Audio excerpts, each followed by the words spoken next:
ইতিহাস বিবর্তনে ওকে। তো আমরা হচ্ছে ধাতব মুদ্রাতে ছিলাম। ধাতব মুদ্রা মূলত হচ্ছে যখন সোনা, রূপা, স্বর্ণ এবং রূপার দিনার, দিরহাম যখন চালু হয়, তো সেখানে হচ্ছে এই ২ টা জিনিস মুদ্রা হিসেবে নির্ধারিত হয়ে গেছে। তো তখন স্বর্ণ, রূপা, দিনার, দিরহাম এগুলা হচ্ছে হুম, এই আপনার আ গলিয়ে ধাতু হিসেবে ব্যবহার করা হতো। যেমন কয়েনের আকারে এটাকে সংরক্ষণ করা হতো।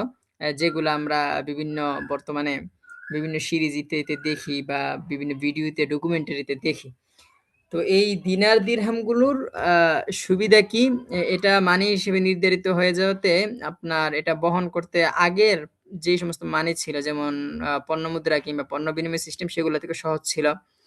এবং এগুলার আরেকটা সুন্দর বৈশিষ্ট্য হলো এটা স্থায়ী। এটার কোনো ইনফ্লেশন ধরেন ক্রয় ক্ষমতা কমে যাওয়া ইত্যাদি ছিল না। তো তারপরেও একটা সময় গিয়ে মানুষ মনে করলো যে এগুলাও বহন করতে কষ্ট হয় ইত্যাদি। তো তারপরে তারা রিপ্রেজেন্টেটিভ মানিতে শিফট করলো মানুষ। এটা মূলত আ চালু হয়েছে যখন থেকে এই আমরা যারা বলি যে যখন হচ্ছে ইহুদি বা ইত্যাদি বিভিন্ন যারা হচ্ছে স্বর্ণ জমা রেখে তাদেরকে একটা রিসিট দিয়ে দিত যে অমুক ব্যক্তির উদাহরণস্বরূপ যে মিজান ভাই হচ্ছে আমার কাছে ৳১,০০,০০০ টাকা সমমূল্যের ধরেন ১ ভরি স্বর্ণ রাখছে। তো আমি বললাম যে মিজান ভাইয়ের ১ ভরি স্বর্ণ আমার কাছে আছে। একটা রিসিপ্ট লিখে দিলাম। তো এই রিসিপ্টটা নিয়ে আপনার লেনদেন করা যেত। তো এটাকে রিপ্রেজেন্টেটিভ মানি বলা হতো। কারণ হচ্ছে আপনি এই যে রিসিপ্ট এটা মূলত ফি নাফসিহি এটা কোনো এই জিনিসটার কোনো মূল্য নাই। এইটার মূল্য হচ্ছে যে এইটা এই জিনিস দাবি করতেছে যে এই পরিমাণ স্বর্ণ তার কাছে রয়েছে। এই কারণে হচ্ছে তার সাথে আমি লেনদেন করতেছি। তো এইটাকে রিপ্রেজেন্টেটিভ মানি বলে। আ এটাকে গোল্ড স্ট্যান্ডার্ড মানিও বলে। আমরা যদি মুফতি তৌকির উসমানী সাহেবের বহূসের আলোচনায় দেখি যে স্বর্ণ রেখে স্বর্ণের বিনিময়ে যেই কাগজগুলো ইস্যু করা হতো এগুলোকে গোল্ড স্ট্যান্ডার্ড বলা হয়। ব্যাংক আ ইস্যু চালু হওয়ার পর থেকে একটা লম্বা সময় পর্যন্ত এগুলা ছিল। আ স্পেসিফিক্যালি ১৯৭১ সাল পর্যন্ত যখন আমেরিকার প্রেসিডেন্ট হচ্ছে যতদিন যাবৎ এই গোল্ড স্ট্যান্ডার্ডকে সরিয়ে না দেয়। তো পরবর্তীতে যখন ১৯৭১ সালে আমেরিকার প্রেসিডেন্ট নিক্সন সে গোল্ড স্ট্যান্ডার্ডকে সরিয়ে দেয়, তো তখন হচ্ছে ফিয়াট মানির আবির্ভাব হয়। তো এই প্রতিনিধিত্বমূলক মুদ্রা এবং ফিয়াট মানির মাঝে পার্থক্য হলো প্রতিনিধিত্বমূলক মুদ্রার ব্যাকআপে আপনার স্বর্ণ আছে, মানে রিয়েল অ্যাসেট আছে।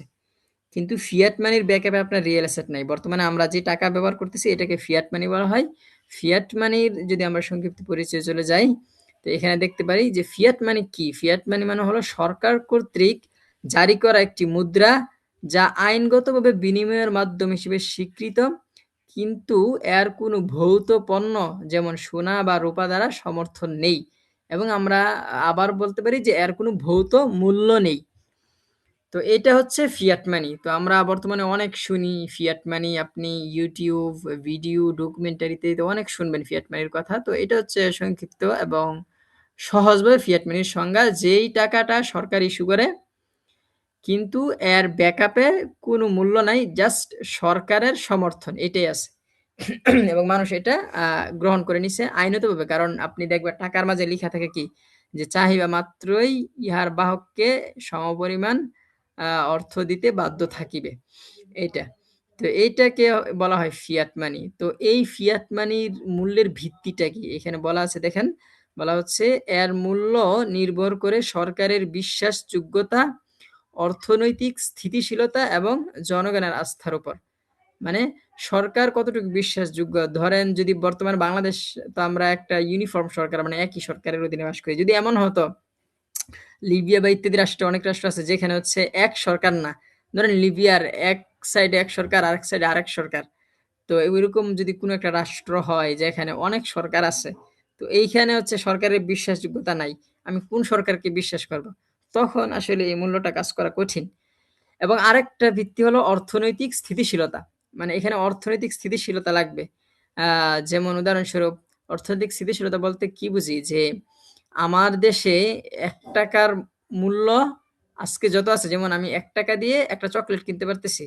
তো এটা কালকে এরকম হবে না যে এই টাকাটার ৳১ মূল্য কালকে থাকবেই না। যেমন জিম্বাবুয়েতে এক সময় এরকম হয়েছিল যে আহ, তাদের 1,000 টাকা 5 লাখ টাকার নোট ইস্যু করতে হয়েছিল, কারণ আজকে 1,000 টাকা দিয়ে যে জিনিস করা যাচ্ছে তখন 1 লাখ টাকা দিয়ে এই জিনিস করা যাচ্ছে না, মানে তাদের মূল্যের অথবা টাকার অনেক ইনফ্লেশন হয়েছিল। তারপরে প্রচলনের কারণ যে ফিয়াট মানি কেন এত প্রচলিত, তো এটা এখানে বলা হচ্ছে যে সীমিত যুগান, যে স্বর্ণ এবং রূপা এগুলা সীমিত ছিল, আপনি চাইলেও স্বর্ণ রূপা ইচ্ছে মতো ইস্যু করতে পারবেন না, এটা সীমিত। তো এই কারণে তারা, যারা বিশেষ করে বড় বড় ব্যবসায়ী তারা হচ্ছে এটার সুযোগ নিয়েছে। আমরা যদি আরেকটু বুঝি, যখন আমরা পড়ালেখা করব আজকের আলোচনার পর এই মানি ব্যবস্থা নিয়ে আমরা বুঝতে পারবো যে সীমিত মুদ্রা এগুলা যখন এটাকে বাড়ানোর ব্যবস্থা না থাকে, এগুলা বড় বড় শিল্পপতি যেমন ইলন মাস্ক এবং আপনার এরকম আরো যারা বড় বড় ব্যবসায়ী আছে তাদের জন্য এটা একটা সীমাবদ্ধতা, তারা হচ্ছে বেশি বড়লোক হতে পারবে না তখন। তো আমরা যারা দেখতে পাই যে বড় বড় ব্যবসায়ী ইলন মাস্ক এবং আপনার মাইক্রোসফটের যে মালিক আছে তাদের মতো যারা ব্যক্তিরা, তো তারা তাদের বড়লোক হওয়ার একটা মাধ্যম হচ্ছে এই ফিয়াট মানি। মানে একটা ব্যাংক সে অনেক টাকা ইস্যু করতে পারে একটা ফিয়াট মানির উপর নির্ভর করে, এটা আমরা সামনে ইনশাল্লাহ ব্যাখ্যা করব। তো তারপরে হচ্ছে সহজ নিয়ন্ত্রণ। তো ধরেন স্বর্ণ মুদ্রা এটা সহজে নিয়ন্ত্রণ করা যাবে না, কারণ এই মুদ্রা আমার কাছে আছে, আমি চাইলে যে কারোর সাথে লেনদেন করতে পারবো, আমি চাইলে সৌদি আরব থেকে এই টাকা দিয়ে পেট্রো তেল কিনতে পারবো, চাইলে গ্যাস কিনতে পারবো রাশিয়া থেকে। তো আমাকে কেউ নিয়ন্ত্রণ করতে পারবে না। কিন্তু এই ফিয়াট মানি যখন ইস্যু করা হবে, যেহেতু ফিয়াট মানিটা নিয়ন্ত্রণ করতেছে কেন্দ্রীয় ব্যাংক, তো কেন্দ্রীয় ব্যাংক আপনাকে আমাকে নিয়ন্ত্রণ করতে পারবে। এর ফলশ্রুতিতে আমরা এই যে দেখি যে দুদক দুর্নীতি দমন কমিশন গঠন করা হয়েছে। তারপরে আজকে দুদক অমুক ব্যক্তির বাসায় রেড দিয়েছে, তার বাসায় টাকা পাইছে, এই কারণে তাকে তুলে নেওয়া হচ্ছে। তো মানুষের মনে প্রশ্ন জাগতেই পারে, আরে ভাই আমার কাছে টাকা আছে, আহ, ধরেন আছে 30 লাখ টাকা, তো আপনি আমাকে কেন এটার জন্য জবাবদিহিতা চাইবেন? এটা আমার টাকা, আপনার সমস্যা কি? সমস্যাটা হলো যে যখন কেন্দ্রীয় ব্যাংক এই টাকাটাকে নিয়ন্ত্রণ করতেছে, সে হচ্ছে প্রত্যেকটা টাকার হিসাব চায় যে আপনার কাছে এই 30 লাখ টাকা কিভাবে আসছে। মানুষের মাঝে, মানুষের কাছে টাকা কতটুকু রাখতে পারবে কেন্দ্রীয় ব্যাংক নির্ধারণ করে দিবে। ধর বাংলাদেশে হয়তো একটা আইন আছে, আমি এক্সাক্ট পরিমাণটা এখন জানি না, খুব সম্ভবত 1 লাখ বা 2 লাখ এই পরিমাণ, যে মানুষ বেঁধে যে আমি আপনার স্ট্যাটাস কি। বড় বড় শিল্পপতি তাদের কাছে বেশি টাকা থাকতে পারে, কিংবা আমাদের মতো যারা আপনার সাধারণ মানুষ, অর্ডিনারি পিপল, তাদের হচ্ছে আরো কম। তো একটা লিমিটেশন, সীমাবদ্ধতা আছে, মানে একটা পরিমাণ আছে, এই পরিমাণের বেশি আপনি টাকা রাখতে পারবেন না। এগুলো ব্যাংকে রাখতে হবে, এই পরিমাণে বেশি রাখলে আপনাকে সরকার জিজ্ঞাসাবাদ করবে। তো এইটা মূলত হচ্ছে এই দুদকের জিজ্ঞাসাবাদের রেটের কারণ। ফিয়াট মানির মাধ্যমে ব্যাংক কিংবা সরকার এই দেশের জনগণকে নিয়ন্ত্রণ করতে পারে। তো এই কারণে এটার একটা প্রচলন হয়েছে। তারপর বহনযোগ্যতা ও বিভাজ্যতা, এটা হচ্ছে বাস্তব জিনিস এবং যেটা সাধারণ মানুষের জন্য উপকারী। এটা হচ্ছে এই কারণটা, মানে আপনি চাইলে 10 লাখ টাকা কি করতে পারবেন, আহ বহন করে নিয়ে যেতে পারবেন, এটা তেমন ভারী হবে না। কিন্তু আপনি যদি এটা লবণ হতো ধরেন মুদ্রা, তখন এটা আপনার জন্য কঠিন হয়ে যেত। আপনি 10 লাখ টাকা মূল্যের লবণ কাঁধে নিয়ে ঘুরতেছেন জিনিসপত্র ক্রয় করার জন্য, এটা একটু কঠিন হয়ে যেত। এমনই ভাবে মুদ্রার বিভাজ্যতা। বিভাজ্যতা বলতে আমরা যেটা আগে বলে ব্যাখ্যা করেছি যে আপনি 10 টাকাকে 5 ভাগে 2 টাকায় 2 টাকা করে 5টা ভাগ করতে পারবেন, এবং এই সবগুলা ভাগই আপনি ব্যবহার করতে পারবেন। এটা হচ্ছে ফিয়াট মানির স্বরূপ। আশা করি ফিয়াট মানির একটা সংক্ষিপ্ত ধারণা আপনি পেয়েছেন। এর উপর ভিত্তি করে আপনি সামনে ইনশাআল্লাহ আরো পড়ালেখা করতে পারবেন, এবং এটা তেমন কঠিন না। এটাই জাস্ট ফিয়াট মানি মানে হলো যে মুদ্রার ব্যাকআপ কোনো মূল্য নাই। এটা শুধু সরকারের ম্যান্ডেট হওয়ার কারণেই চলতেছে, বা সরকারের নির্দেশ হওয়ার কারণেই চলতেছে। এখন আমরা দেখব যে এই যে ফিয়াট মানি, আমি যে 10 টাকা ব্যবহার করতেছি, এই 10 টাকার মূল্য 10 টাকা কেন, 100 টাকার মূল্য 100 টাকা কেন, এই মূল্য নির্ধারণটা কিভাবে হচ্ছে এবং ক্রয় ক্ষমতাটা কিভাবে হচ্ছে। তো আমরা এখানে দেখতে পাই, এখানে মূল্য নির্ধারণ শিরোনামের অধীনে লেখা আছে যে ফিয়াট মানির মূল্য মূলত চাহিদা ও যোগানের ভিত্তিতে নির্ধারিত হয়। বর্তমান অর্থনীতির একটি গুরুত্বপূর্ণ সূত্র হলো ডিমান্ড সাপ্লাই, মানে আপনার চাহিদা যোগান। তো চাহিদা এবং যোগানের ভিত্তিতে কিভাবে নির্ধারিত হয়, যেমন বর্তমানে মানির ক্ষেত্রে, মানি পলিসির ক্ষেত্রে চাহিদা বলতে বোঝানো হয় একটা দেশে কি পরিমাণ কারেন্সি পেপার আছে, মানে পেপার হোক, কয়েন হোক। বর্তমান বাংলাদেশে খুব সম্ভবত, আমি যদি ভুল না করি, 3 ট্রিলিয়ন কারেন্সি পেপার আছে। মানে যেগুলো হচ্ছে এই ইস্যু করা, এবং এই কারেন্সি পেপারের উপর আপনার ব্যাংক ডিপোজিট মানি আছে প্রায় 12 বিলিয়ন, আর আপনার ব্যাংক ডিপোজিট এবং হচ্ছে কোয়াসি মানি ইত্যাদি মিলিয়ে আছে প্রায় 22 মিলিয়ন। তো কোয়াসি মানি কি এবং ব্যাংক ডিপোজিট কি? ব্যাংক ডিপোজিট হয়তো আজকে আমরা আলোচনা করব, কিন্তু কোয়াসি মানিটা মনে হয় আলোচনা করা যাবে না, কারণ এইগুলো একটু অ্যাডভান্স আলোচনা। তো এইগুলা করলে সাধারণ যারা শ্রোতা আছে তাদের জন্য কঠিন হয়ে যেতে পারে। তো এইটা মূলত এখানে বলা হয়েছে যে চাহিদা যোগানের ভিত্তিতে কিভাবে নির্ধারিত হয়, যে চাহিদা হচ্ছে ব্যাংকে কারেন্সি পেপারগুলো, মানে টাকার যেই কাগজগুলা এগুলা, আর যোগান হচ্ছে যে এই দেশে কি পরিমাণ পণ্য সামগ্রী রয়েছে। পণ্য সামগ্রী বলতে কিছু নির্ধারিত জিনিসকে বলাই, যে পণ্যের ভিতরে সেবাও অন্তর্ভুক্ত, যেমন বাসা ভাড়া, তারপরে আপনার আপনার খাদ্য, তারপরে বস্ত্র। এই পণ্যগুলা কতটুকু পরিমাণ ক্রয় করা যাচ্ছে এই আপনার টাকা দিয়ে, এগুলার ভিত্তিতে হচ্ছে কারেন্সি পেপারের মূল্য নির্ধারণ করা হয়। তো কারেন্সি পেপারে আপনার কয়েকটা মূল্য থাকে। একটা হচ্ছে ফেস ভ্যালু। ফেস ভ্যালু মানে হচ্ছে যেমন 10 টাকা, 10 টাকার মাঝে 10 টাকা লিখা থাকে, এটাকে বলা হয় ফেস ভ্যালু। আরেকটা হচ্ছে কস্ট, যে কেন্দ্রীয় ব্যাংকের এই 10 টাকা ইস্যু করতে কত টাকা খরচ করতে হয়েছে, এটাকে বলা হয় কস্ট।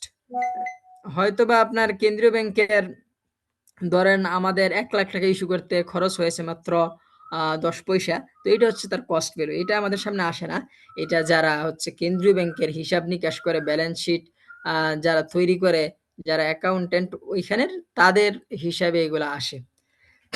তারপরে ক্রয় ক্ষমতার প্রতিনিধিত্ব, যে আধুনিক কাগজে মুদ্রা কোনো স্বর্ণ বা রৌপ্যের মতো সৃষ্টিগত মূল্যের সাথে যুক্ত নয়, বরং এটি একটি নির্দিষ্ট ক্রয় ক্ষমতার প্রতিনিধিত্ব করে। যেমনটা আমি বললাম যে আপনি আজকে 100 টাকা দিয়ে কি পরিমাণ পণ্য ক্রয় করতে পারতেছেন, এই পণ্যগুলা সাধারণত নির্দিষ্ট থাকে, যেমন কাপড়, খাদ্য ইত্যাদি, যেগুলো মানুষের মৌলিক প্রয়োজন, খাদ্য, বস্ত্র, চিকিৎসা সেবা এবং বাসস্থান সেবা।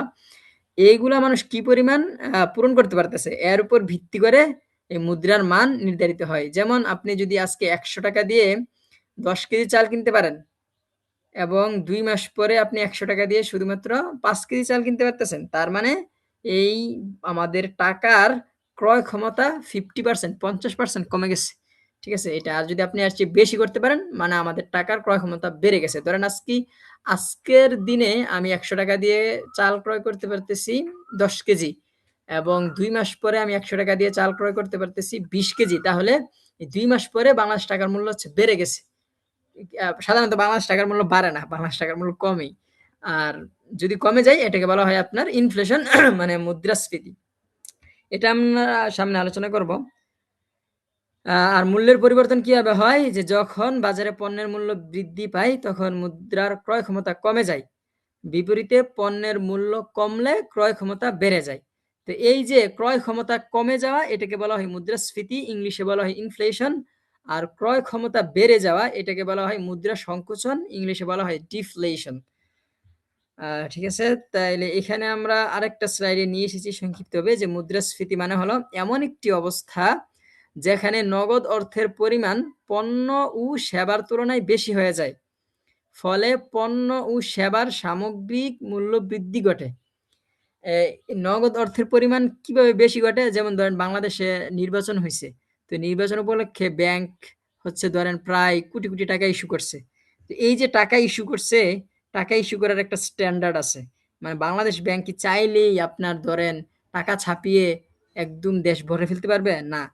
বাংলাদেশ ব্যাংকের টাকা ছাপানোর সীমাবদ্ধতা হলো, মানে সে সর্বোচ্চ কতটুকু পরিমাণ টাকা ছাপাতে পারবে, এটা নির্ধারণ করা হয়।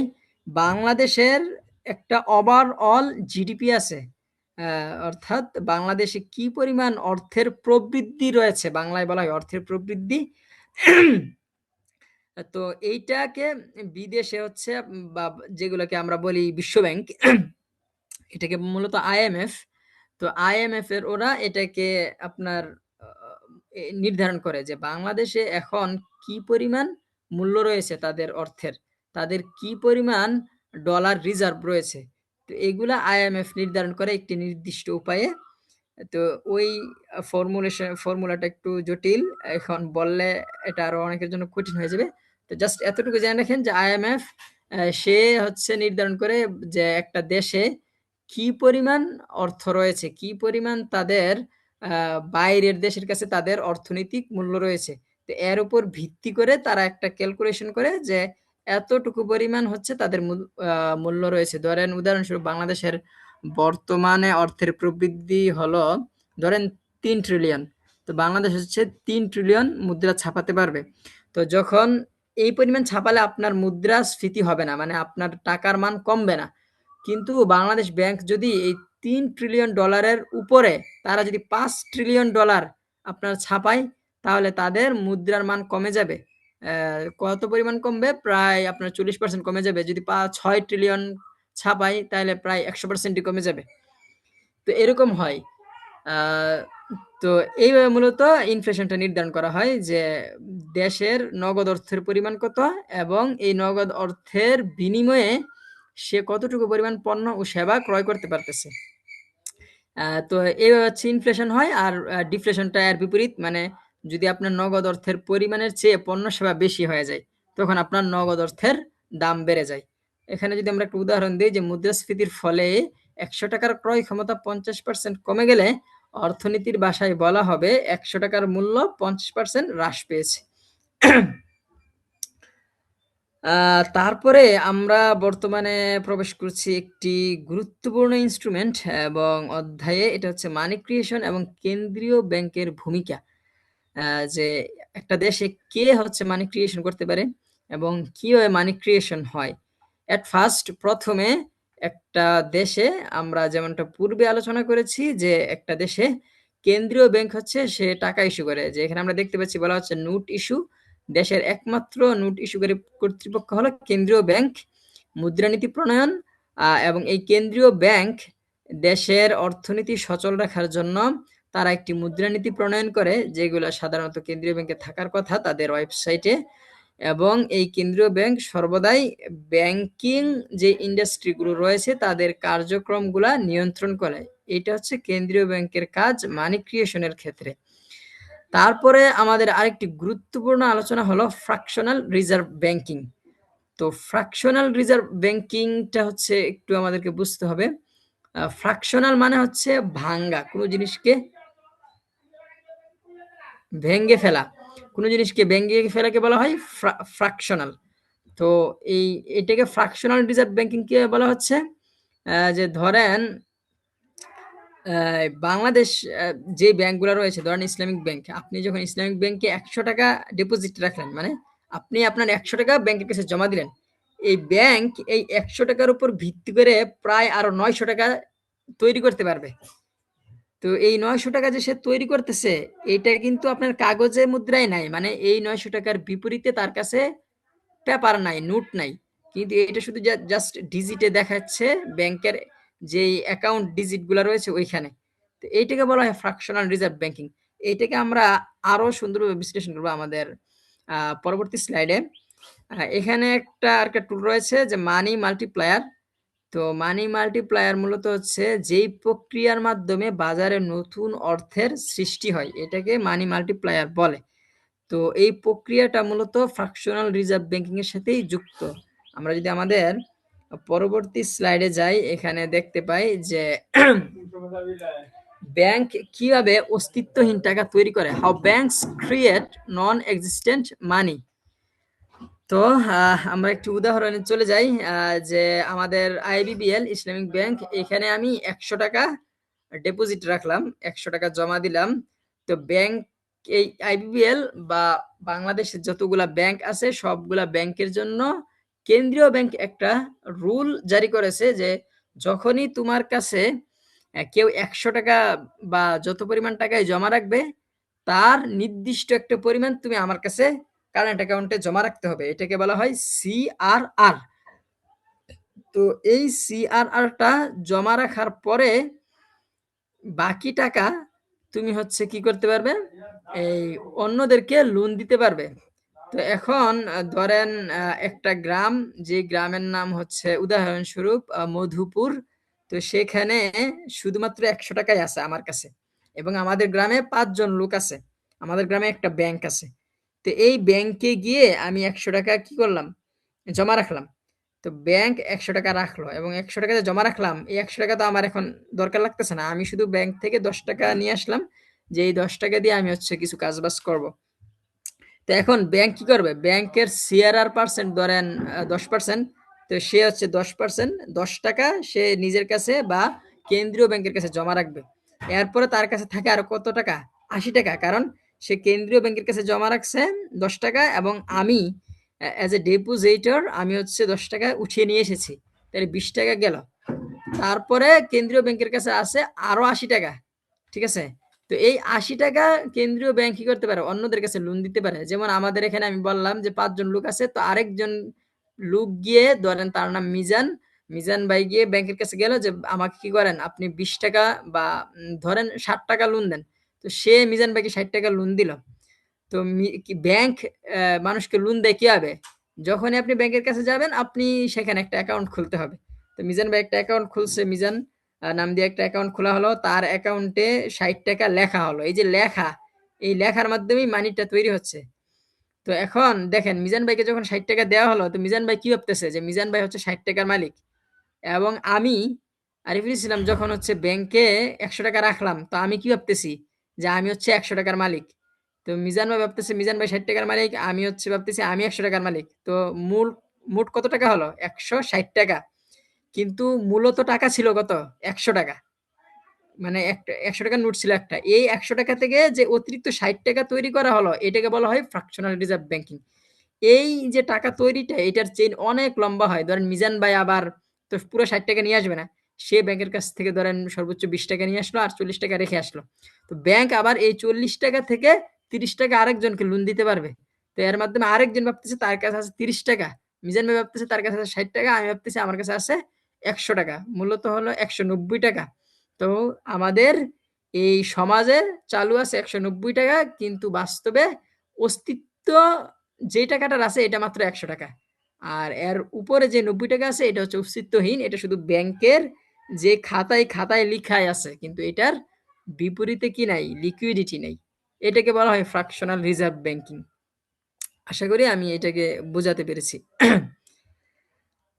তারপরে এখন আমরা দেখি যে এই যে ফ্র্যাকশনাল রিজার্ভ ব্যাংকিং করা হচ্ছে, তারপরে এই যে ফিয়াট মানি নিয়ে অনেকের মনেই সংশয় রয়েছে যে এটা কি আসলে শরিয়াসম্মত কিনা।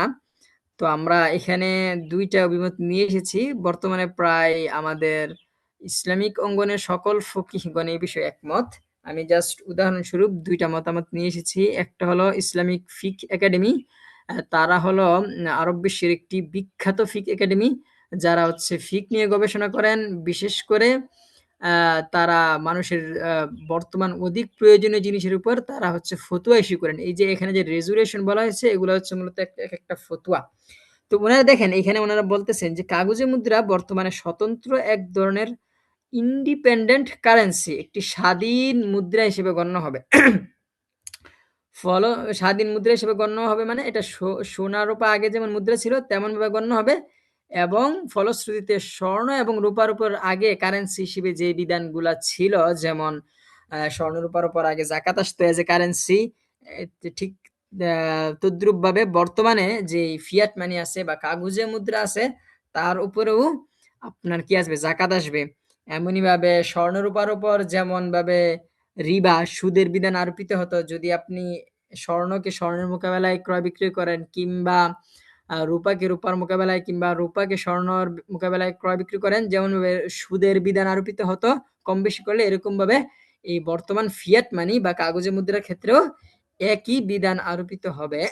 জাস্ট আমরা এখানে শুধু একটা উদাহরণ এনেছি যে একই মুদ্রা অসমপরিমাণে, মানে সমান সমান না করে বিনিময় করা হারাম। ধরেন আমি বাংলাদেশ টাকা ১০০ টাকা আরেকজনের কাছে ১১০ টাকায় বিক্রি করতেছি, তো এইটা হারাম। তবে টাকাটা যদি ভিন্ন মুদ্রা হয়, যেমন আপনি ১০০ টাকার বিনিময়ে ২ রিয়াল ক্রয় বিক্রয় করতেছেন, তখন এটা ক্রয় বিক্রয় বৈধ।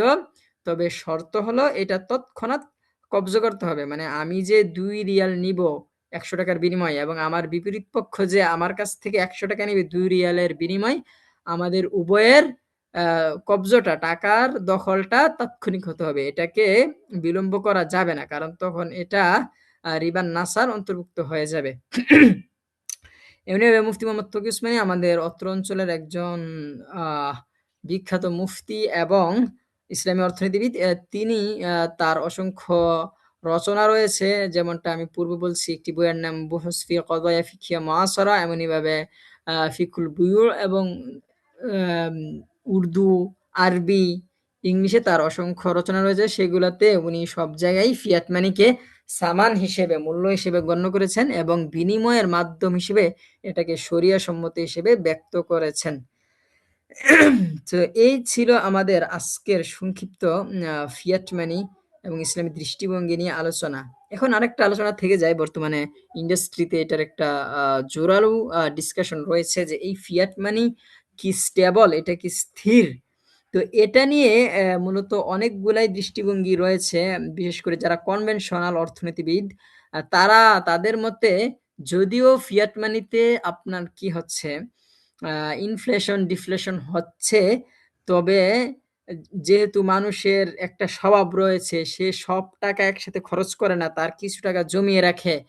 তো এর উপর ভিত্তি করে অর্থনীতিবিদগণ ফিয়াট মানির জন্য এবং মানি মাল্টিপ্লায়ার জন্য, ফ্র্যাকশনাল রিজার্ভ ব্যাংকিং এর জন্য যেই ক্যালকুলেশন ফর্মুলা ইস্যু করেছে, এইটা যদি নিয়ন্ত্রণ করা হয় তাহলে সমাজে একটা ভারসাম্য থাকবে, মানুষ একেবারেই অর্থহীন হয়ে পড়বে না।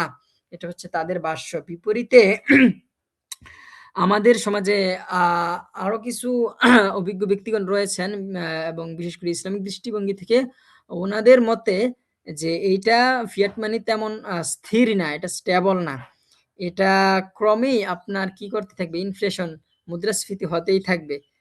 হতে পারে একটা সময় পরে গিয়ে এটা কলাপস হতে পারে। তো যদি আমরা নিরপেক্ষ দৃষ্টিতে দেখি, উভয় মতেরই যৌক্তিকতা রয়েছে। তবে একেবারেই যে এই সিস্টেম পুরোপুরি কলাপস করে ফেলবে, এইটা বর্তমান সমাজের আলোকে একটু কঠিন। কারণ হচ্ছে এই ক্যালকুলেশন ফর্মুলা যদি আপনি ফলো করা হয় তাহলে পুরোপুরি কলাপস করলেও সে আবার রিকভার করতে পারবে। যেমন আমরা বর্তমানে জিম্বাবুয়েতে দেখতেছি তারা রিকভার করছে। যদিও আমরা উন্নত দেশগুলোর মতো হতে পারবো না, তবে একটা স্ট্যান্ডার্ড নিয়ে চলা যায়। বাকি এইটা কখনোই ইসলামী দৃষ্টিভঙ্গি থেকে আইডিয়াল, আদর্শিক নয়। একটা হচ্ছে আপনার জায়েজ, বৈধ, শরিয়া সম্মত, শরিয়া এটাকে অ্যালাউ করতেছে, অনুমোদন দিতেছে। আরেকটা হচ্ছে আদর্শিক হওয়া। তো আদর্শিক হওয়ার দিক থেকে সর্বদাই ইসলাম বলে যে এটা হচ্ছে রিয়েল অ্যাসেট বেকড হতে হবে, যার মোকাবেলায় একটা বাস্তব অর্থ থাকবে। তো ইসলামিক দৃষ্টিভঙ্গি থেকে যদি আমরা বলি, এখানে যে বিকল্প ব্যবস্থাপনা হিসেবে ইসলামী অর্থনীতিবিদগণ সম্পদ ভিত্তিক অর্থায়ন, অর্থাৎ অ্যাসেট বেকড ফাইন্যান্সিং প্রস্তাব করেন। এমনইভাবে সুদবিহীন লেনদেন, আমরা বর্তমানে যেই ফ্র্যাকশনাল রিজার্ভ ব্যাংকিং ইত্যাদিতে একটা বাবল, আপনি শূন্য থেকে অর্থ সৃষ্টি করতেছেন, তো এইটাকে তারা পরিহার করতে বলেন। এমনইভাবে ঝুঁকি মুনাফা ভাগাভাগি, এগুলা মূলত হচ্ছে ইসলামিক ব্যাংকিং এর ফিচার, এগুলা টাকার ফিচার না। টাকার ফিচার শুধু অ্যাসেট বেকড ফাইন্যান্সিং, যে আপনি আপনার টাকার বিনিময়ে কোনো একটা অ্যাসেট থাকা, হয়তো স্বর্ণ, রূপা বা যে কোনো একটা রিয়েল অ্যাসেট থাকা। তো এই ছিল আমাদের আজকের সংক্ষিপ্ত আলোচনা মানিটারি বিশ্লেষণ নিয়ে। তো আমার কাছে আরো কিছু স্লাইড রয়েছে, সেগুলা হচ্ছে খানিকটা অ্যাডভান্স লেভেলের। আমার মনে হয় না সেগুলোতে যাওয়া আজকে আপনার কি হবে, উপযুক্ত হবে। ইনশাআল্লাহ পরবর্তী কোনো সময় আমরা এই স্লাইডগুলো নিয়ে আলোচনা করব। এগুলা হচ্ছে আপনার এই সাইনিউরিয়াস প্রফিটস ইত্যাদি ডিসকাশন, এগুলো একটু কঠিন। তো ইনশাআল্লাহ আমরা চেষ্টা করব, যদি আমাদের মানি সম্পর্কে আইডিয়া ক্লিয়ার হয়ে থাকে, আমরা পরবর্তীতে কোনো এক সময় এগুলো নিয়ে ফার্দার ডিসকাশন করব ইনশাআল্লাহ। তো আমি আজকে এখানেই আমার প্রেজেন্টেশন শেষ করতেছি। তো যদি কারো কোনো প্রশ্ন থাকে তো আপনারা আপনাদের প্রশ্নগুলো রেজ করতে পারেন, ইনশাল্লাহ উত্তর দেওয়ার চেষ্টা করব। বা মিজান তো ভাই আসসালামু আপনার, আলাইকুম আরাফাত ভাই কিছু বলতেছেন, বলেন। ভাই। মধ্যেখানে বলা হয়েছিল ফিয়েট মানে স্থির, এটা মানে কি বুঝাইছে ফিয়েট মানে স্থির থাকা, সেখানে ইনফ্লেশন হয় না হয় এটার বিষয়টা? ফিয়াট মানে স্থির থাকা বা স্থির না থাকা, এটা মানে হলো ধরেন আপনার কাছে 100 টাকা আছে, তো আপনি একশো হ্যাঁ। টাকা দিয়ে আজকে যেই পরিমাণ জিনিস ক্রয় করতে পারতেছেন, তো এইটা পরবর্তীতে হয়তো আপনার কাছে 100 টাকা ঠিকই থাকবে, কিন্তু সেই পরিমাণ জিনিস ক্রয় করতে পারবেন না। উম, বুঝাতে ও পেরেছি? আচ্ছা। যেমন ধরেন আপনি আজকে একশো হ্যাঁ। টাকা দিয়ে 10 কেজি চাল কিনতে পারতেছেন, কিন্তু দুই হ্যাঁ। মাস পরে এই 100 টাকা দিয়ে সেম 10 কেজি চাল কিনতে পারবেন না, তখন চালের মূল্য, 10 কেজির মূল্য হয়ে যাবে 200 টাকা। এই যে 10 কেজি চালের মূল্য 2 মাস আগে ছিল 100, 2 মাস পরে হয়ে গেছে 200, এটাকে বলা হয় হ্যাঁ। মুদ্রাস্ফীতি। মানে এটার মূল্যটা স্থির না। আপনি 100 টাকা দিয়ে আজকে যে পরিমাণ জিনিস কিনতে পারতেছেন, 2 মাস পরে সেই পরিমাণ হ্যাঁ। জিনিস কিনতে পারতেছেন না, কিন্তু টাকা আপনার কাছে ঠিকই রয়েছে, এটাকে বলা হয় মুদ্রাস্ফীতি। আচ্ছা ভাই, দ্বিতীয় আরেকটা যে মানি মাল্টিপ্লায়ার ফ্লেয়ার, এটা কি? এইটা হলো যেটা আমি বললাম যে ফ্র্যাকশনাল রিজার্ভ ব্যাংকিং, যে আমি হ্যাঁ। হচ্ছে মানিকে দ্বিগুণ করে ফেলতেছি। যে ব্যাংক হ্যাঁ। তার কাছে নোট আছে 100 টাকা, কিন্তু সে এই 100 টাকা নোটের উপর ভিত্তি করে আরো 200 বা তার চেয়েও বেশি টাকা সৃষ্টি করতে পারতেছে। এই যে সে 100 টাকার উপর ভিত্তি করে 300 টাকা তৈরি করে ফেললো, এটাকে বলা হয় মানি মাল্টিপ্লায়ার। মাল্টিপ্লায়ার হচ্ছে একটা ইংলিশ শব্দ, আর বাংলা শব্দ হচ্ছে গুণ করা। মানে আপনি এটাকে দ্বিগুণ করতে পারতেছেন এবং তার চেয়েও বেশিও করতে পারতেছেন। তো তাহলে এটাকে বলা হয় মানি ফ্র্যাকশনাল রিজার্ভ, মাল্টিপ্লায়ার। জি, ফ্র্যাকশনাল রিজার্ভ আর মানি মাল্টিপ্লায়ার এই দুইটা কি একই? এই দুইটা কি বলতে, মানে ফ্র্যাকশনাল রিজার্ভ ব্যাংকিং এর কারণেই মানি মাল্টিপ্লায়ারটার সৃষ্টি হয়।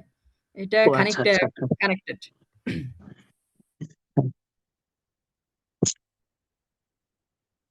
শুক্রিয়া ভাই। ঠিক আছে। জি ভাই, শুক্রিয়া জাযাকাল্লাহ। মোহতারাম মুফতি আরিফুল ইসলাম ভাইকে আমাদের সময়ও সেই দিকে গুরুত্বপূর্ণ ক্লাসটা পরিবেশন করার জন্য আমাদেরকে অনেক গুরুত্বপূর্ণ তথ্য ইনফরমেশন দিয়েছেন, আমাদের আগে জানা ছিল না। আসলে মানি বিষয়টা এত ব্যাপক এবং বিস্তৃত, যেটা নিয়ে আসলে আহ 2-3 বছর পড়ার পরেও কভার করা সম্ভব না। আম, তো এই অল্প সময় আমাদেরকে মোটামুটি একটা ধারণা দেওয়ার জন্য আমি আশা করি সকলেই মানি জিনিস কি, ফিয়েট মানি ইত্যাদির উপরে একটা ধারণা পেয়েছেন। তাছাড়া ভাইয়ের তো শীট দেওয়া আছে আমাদের গ্রুপে, আবার মাত্র যেটা পড়িয়েছেন প্রেজেন্টেশন স্লাইড, এটাও আমি দিব। এরপরেও যদি কোনো প্রশ্ন থাকে ইনশাল্লাহ আমরা ভবিষ্যতে ভাইকে আবার হায়ার করবো ইনশাল্লাহ। তো আমি সর্বোপরি মুফতি আরিফুল ইসলাম ভাইয়ের কাছে কৃতজ্ঞতা আদায় করে আজকের ক্লাস আমি এখানে সমাপ্ত ঘোষণা করছি। সকলে ভালো থাকবেন। আসসালামু আলাইকুম রহমতুল্লাহ। ওয়ালাইকুম আসসালাম।